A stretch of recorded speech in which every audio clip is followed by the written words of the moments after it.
Welcome back, YouTube. Outcast Andrew here with another video. Today we're going to be talking about a very controversial subject, tunneling in Dead by Daylight. So if you were to talk to the average Survivor player and ask them, what do you think is the #1 problem in Dead by Daylight? They're likely to give you one of three answers: slugging, camping, and tunneling. Today, we're going to be talking about tunneling. I have a couple suggestions on changes that could be made to make tunneling not feel so bad, both for the person being tunneled and for the rest of the team. But before we jump into that, first let's define what tunneling is and why tunneling is a problem. Tunneling is when the killer decides to target one specific survivor and try and eliminate them from the match in order to create pressure and make it easier for them to win the match. Sometimes they start tunneling immediately after the first hook. Sometimes it's later in the match to create pressure when there's one or two generators left. Either one could be considered tunneling. Now, before we get into this, I want to make it very clear. This is not going to be an us versus them tribalistic approach to dealing with tunneling. If you're a Survivor main and you think that tunneling is a skill issue and obviously the survivor sucks and has to tunnel in order, all that energy, you can disagree with me all you like. My comments are open. Please feel free. That's not what this video is going to be about. Why do killers tunnel? Dead by Daylight is asymmetrical player versus player. It is 4 survivors versus 1 killer. The most efficient way to win as killer is to eliminate one survivor as quickly as possible to even the playing field and help put on pressure in order to secure a 4K. What specifically makes a 3v1 easier than a 4v1? Let's look at this scenario. At the beginning of the match, the killer begins chase with 1 survivor. 3 other survivors are working generators. Once they catch and hook that survivor, the killer has 1 survivor on hook, potentially goes and finds another chase, so that's 2 survivors. 1 other survivor is going to need to get off their generator and go save the hooked survivor. That leaves the 4th survivor free to continue working generators. Now fast forward and 1 survivor has been eliminated and you're down to 3. Okay,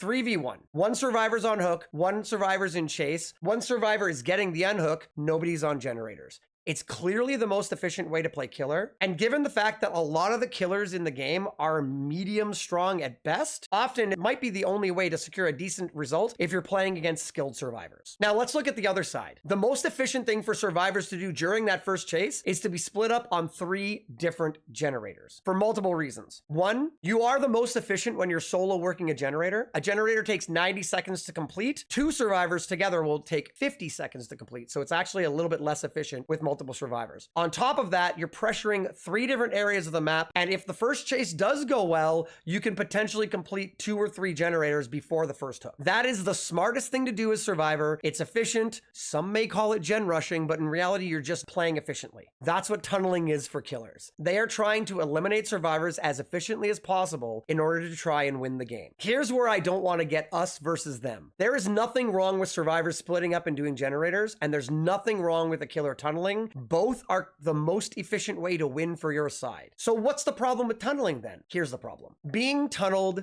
sucks. It sucks. You load into a match, you get chased first. Let's say you have a decent first chase, you throw a couple of pallets, your team gets a generator or 2 done. You get unhooked, you're healing underhook, the killer comes back, you get downed again quickly, you get hooked again. After the second unhook, your team isn't able to help you out and you get downed a 3rd time and killed. You get maybe 5,000 to 10,000 points max, you're out of the game, and you feel like you barely got to play. Tunneling feels bad, and often survivors will flat out either DC, try to kill themselves on hook, or just run into the killer so that they can go next into a game where they're not being tunneled. Your teammates now feel like they're at a severe disadvantage because they're suddenly in the 3v1. We need to create a way that encourages the survivor on hook, the survivor being tunneled, to stick it out and do the best they can for the team. Now, Behavior did try to address tunneling last year. They created some incentives for splitting hooks as well as some penalties for tunneling, and they did not work. The killer community went up in arms about it, and frankly, they were correct too. And why is that? The penalty for tunneling was severe, and the rewards for splitting hooks were not nearly enough. Now, there are definitely ways you could punish tunneling or reward splitting hooks better than what they came up with, and we can maybe talk about that in a future video, but I have a couple of very simple solutions that could potentially change survivors' frame of mind when it came to tunneling. You don't have to nerf killers, you don't have to buff survivors. All you have to do is create a team mentality around solo queue survivors. Now, pre-made Swift is always always going to be stronger than solo queue. There's just some things you can't communicate without comms, and that's really never going to change unless Dead by Daylight adds team chat. Let's say a Swift is playing together, but they're not on comms. What's the difference between that and 4 solo queue players? Honestly, the difference is teamwork. I know that when I'm playing on a team, if I die and my teammates make it out, I'm happy. If the amount of time the killer took to kill me allows 3 other teammates to escape, I feel good about it. Do I feel that same energy in solo queue? Sometimes, but it's a little different than playing with your friends. And why? Because when you're playing with your friends, you have connections with them, you want them to succeed, you feel like them succeeding is you succeeding. Solo queue really doesn't have that as much. So how do we create that in solo queue? I have 2 ideas. The first solution is set an actual win condition. Behavior has flat out said that they do not have a win condition for Dead by Daylight. The player base have come up with their own win conditions. Often killers will say a 2K is a tie, a 3K or more is a win, and 0 or 1 is a loss. But then you'll find survivor players who think, hey, everybody died, but I got a hatch escape. Sweet, I win. Other survivors consider it a win if they get 3 people out the door. Behavior needs to step up and actually set a win condition. What I'm suggesting is behavior gives survivor teams rankings based on the results of the match and even give rewards based on how well you do. Let's say all 4 survivors escape. We'll call that an A+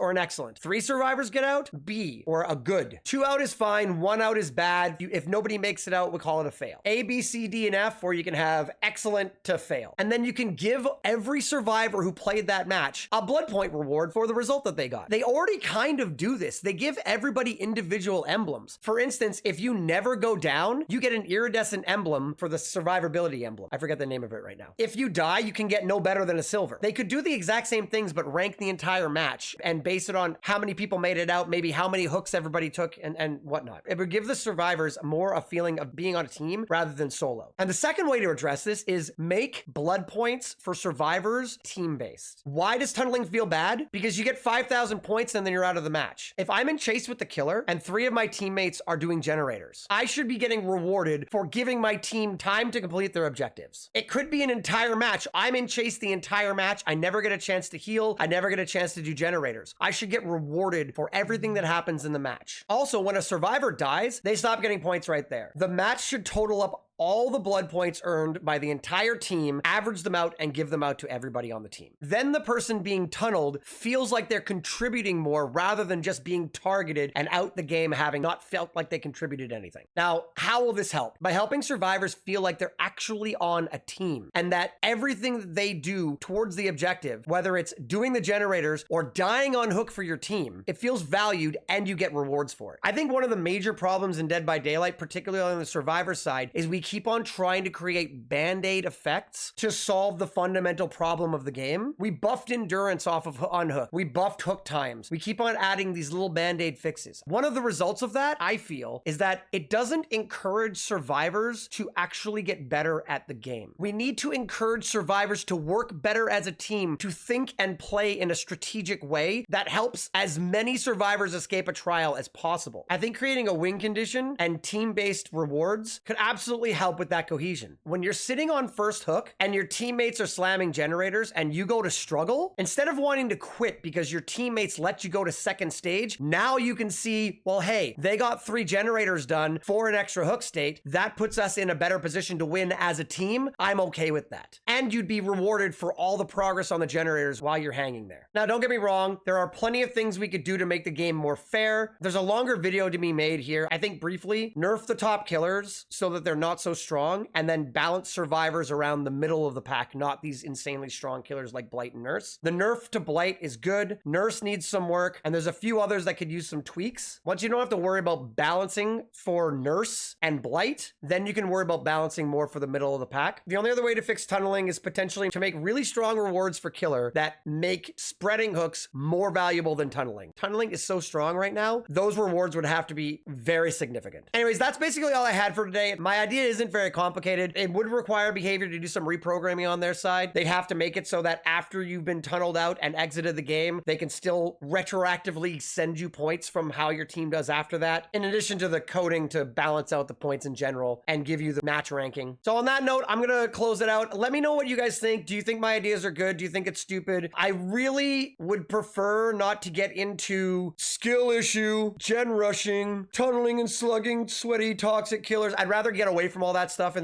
the comments. If you want to have that argument, go ahead, I guess. But tell me what you think about my idea. If you think it has some merit to creating a spirit of teamwork, even when you have 4 random players in solo queue. Thanks for watching, everybody. Seems like you guys like my last video. I can do these theory and talking videos more, but I'm also planning on putting up some gameplay videos. If you're getting tired of hearing me yap, we can do both. I'm live on Twitch Monday, Tuesday, Thursday, Friday, Sunday. Monday and Tuesday, I play Dead by Daylight. The other days, I play other games like Project Zomboid. Swing by if you want to tell me I'm an idiot to my face. Until then, I hope you guys all have a great day, and we'll see you in the next video.